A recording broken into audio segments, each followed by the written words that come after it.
Well, after 3 days away from home, I'm finally back in the real world. For those of you that don't know, I spent the last few days in Jekyll Island, Georgia, and I got to speak to the Georgia Young Farmers and Ranchers Convention. It was an awesome time, and if you live in Georgia, you have a great group of young farmers representing your state and farming in your state. So I wanted to take this opportunity to thank the Georgia Farm Bureau and Georgia Young Farmers and Ranchers for allowing me the opportunity to come speak with them. It was an absolute pleasure. I enjoyed every minute of it. Y'all were absolutely one of the best bunches we've ever been around, and I really do appreciate it. I was honored to be there. I was honored to be able to share ideas and talk with all the young farmers in Georgia, and we absolutely had a great time. And I know some of you watching this video are wondering what I'm doing in the middle of a cornfield in 95-degree heat. We're out here pulling the ear every now and then to check the pollination, to see how this corn looks after the pollination stage. Most of it by now is either made or it ain't made, so we're going to pull some ears and see what we got, and I'll show you the process here in a minute. What we're doing to check population, we're going in there and pulling random ears. Like these are every 25th ear I pull an ear, and we're shucking it back and just making sure all the kernels are there. It's filled out to the tip.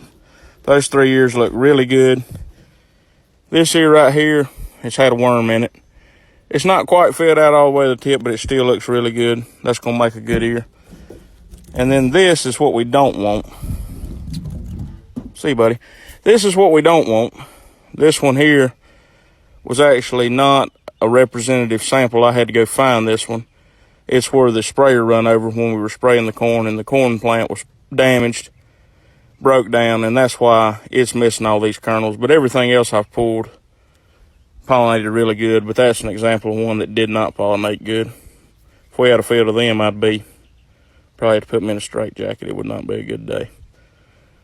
And I'm hoping that this is going to be the worst corn that I have this year. It was the first I planted, and you know, it kind of went through a lot of heat stress when it was trying to pollinate. I'm really, really excited that it looks this good, to be honest with everybody. But hopefully it's the worst we have, and everything's uphill from here. I'm actually going to ear pick all this, so it's going to go to deer feed. So no big deal. I think we're going to be all right. Might get all the bills paid. That's a good thing. Okay, put your finger down if you got to introduce the Tar Heel farmer at the Georgia Young Farmers and Ranchers Summer Leadership Conference. Come on to the stage, Will. Let's give Will a TikTok welcome.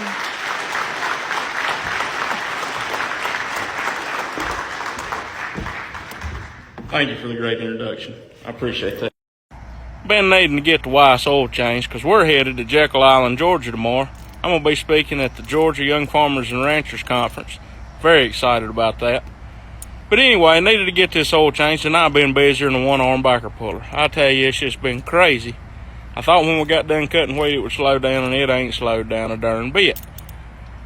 But I know all y'all think out there that, you know, TikTok stories, making all kinds of money, paying everybody to do everything for him. All he's got to do is ride around and make videos. I'm going to tell you what, it's hard times around the Tar Heel farmer household. We ain't got no shop. We ain't got no fancy jacks or fancy funnels. We got my truck hooked to a flatbed trailer. My wife's car pulled up on the ramp so I can get my fat butt under there and get the drain plug undone. We got a little Mobile 1 OW20. And we got a custom-made Gatorade funnel. Sure, we could afford a funnel, but we've got plenty of Gatorade bottles. You know, we're trying to be more sustainable, you know, more green, so we're cutting our Gatorade bottles in half to use for funnels. Y'all have a good day. I ain't sure exactly whose cows is out in my cornfield, but dang, they purty. Makes me want to get back in the cattle business big time. Look at them. They slick, purty. Look at that heifer right there. She purty.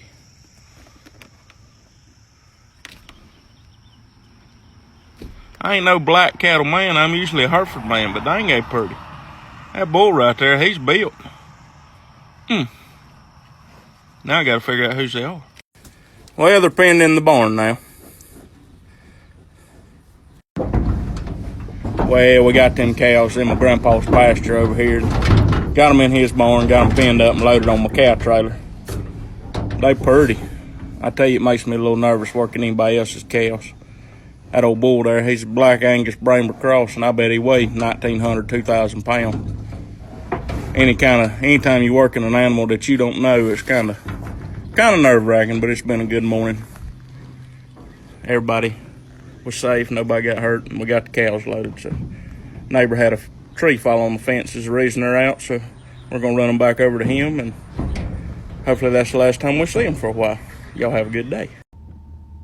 When I was a little old boy, probably, I don't know, 7, 8 years old, over at my pawpaw's house on Sunday evenings, there'd always be a congregation of men come around, mostly current farmers, retired farmers, and other liars. They'd sit out there and farm under the shade tree and discuss current topics and, just solve all the world's problems. And, sometimes it'd be 2 or 3, it might be 5 or 6 or more.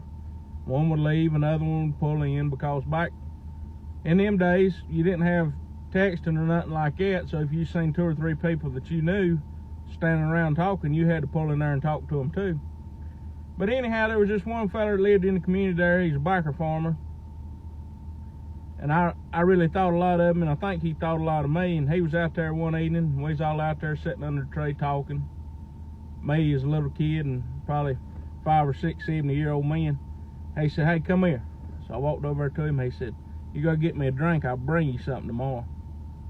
I said, "All right." So I went, my pawpaw's house there was built in 1914. So you go down in this little cellar, and my pawpaw had a little refrigerator down there with drinks in it. Grandma kept her refrigerator, pickles and all that in there. So I went down there and got him a Pepsi and walked back out there and gave it to him. He said, "I'll be here in the morning."